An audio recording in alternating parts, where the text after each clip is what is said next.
كلامنا النهارده يا جماعة عن التشتت أو التشتت في كافة مجالات الحياة. يعني مش هتكلم على مجال معين النهارده، أنا هتكلم عن جميع الشغلانات في التشتت. يعني التشتت دي عبارة عن أنت تكون مختلف على دي ومختلف على دي ومختلف على دي. أنا اتكلمت في حلقة قبل كده عن التشتت، بس إيه بقى، بس كانت إيه في الموضوع العام في الدراسة، زي يطلع دكتور ولا مهندس ولا الكلام ده كله. فالتشتت أنا هتكلم عليه بشكل عام وفي كل البشر دلوقتي. التشتت ديت انك تغبل دماغك، والله هو خبلان دماغ بجد، بشكل صح هو خبلان دماغ، وانت ما بتعرفش تسيطر على نفسك.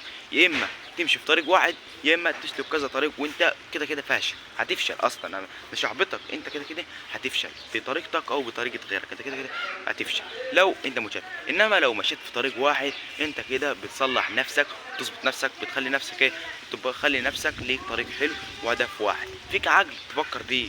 فكر بعقلك وما تخليكش متشتت، وما تتبعش كلام اي حد. تبع اللي نفسك تقولك عليه، مش نفسك الحلوه طبعا. تبع اللي نفسك تقولك عليه. يعني انت حلمك ايه؟ دكتور مثلا. ما تسمعش من كلام الناس، انت عايز ما تسمعش كلام الناس، اطلع دكتور، اطلع مهندس، اطلع كده كده. ما تسمعش كلام الناس. ونصيحه مني ليك يا ابن الناس والله، اللي انت ما تتبعش كلام الناس اصلا، وسيبهم في حالهم، وسيب الدنيا في حالها، وخليك في حالك وكده يعني. وانا عايزك لو وصلت لحد هنا ما تنساش تعمل لايك واشتراك في القناه، وتحط لنا لايك بقى اهم حاجه، وتعليق تحت، اهم حاجه تعليق الصراحه والله. وما تنساش تصلي على النبي. وسلام بقى، ومعكم عمر احمد. سلام.